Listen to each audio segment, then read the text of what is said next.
Bienvenue dans cette nouvelle édition de notre association des Santas.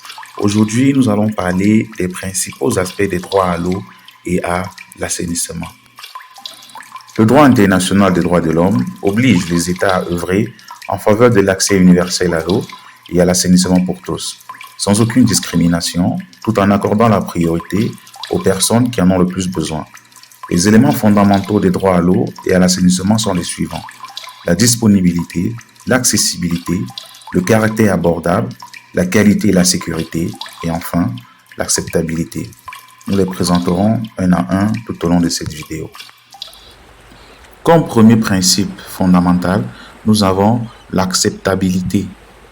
Ici, tous les équipements et services doivent être culturellement acceptables et appropriés et tenir compte du genre, du cycle de vie et de la vie privée.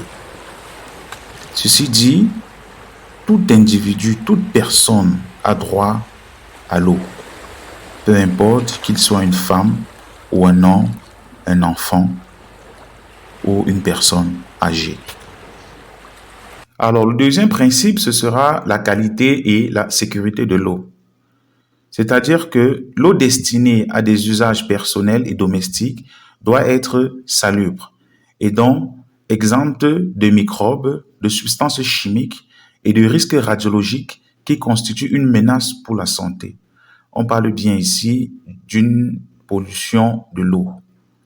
Ainsi, toute eau à usage personnel ne doit pas avoir de microbes ni de substances radiologiques.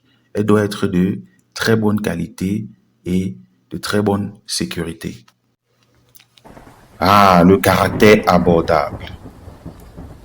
Les services d'approvisionnement en eau doivent être abordables pour tous. Personne ni aucun groupe de population ne devrait être privé de l'accès à l'eau au motif qu'il ne peut pas se le permettre financièrement.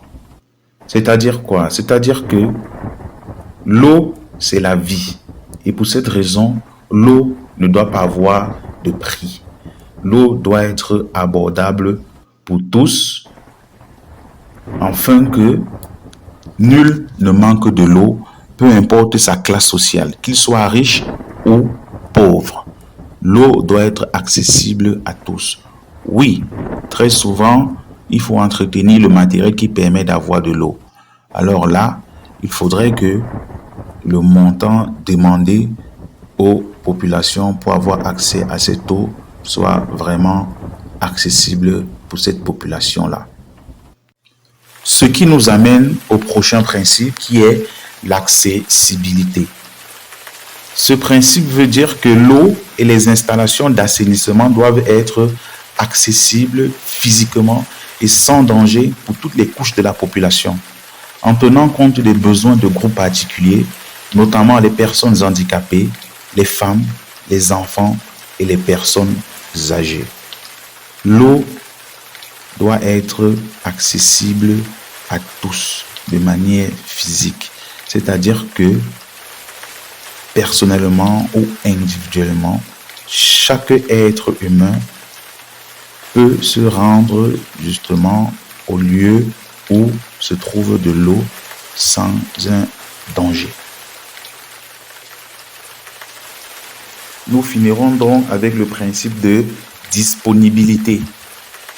L'eau disponible pour chaque personne doit être suffisante et constante pour les usages personnels et domestiques, à savoir la boisson, le lavage du linge, la préparation des aliments, ainsi que l'hygiène personnelle et domestique. De l'eau suffisante, c'est-à-dire de l'eau en quantité, à profusion, pour que tout être puisse en disposer, aussi bien pour en boire, pour faire sa lessive, pour faire sa vaisselle, pour faire sa cuisson et enfin faire son bain corporel. Nos réseaux sociaux Facebook, YouTube, vous avez juste à taper des Santas Association, vous likez la page ou vous abonnez à notre compte YouTube pour avoir des informations pour nos prochaines publications. Nous vous remercions, toute l'équipe des Santas. Merci.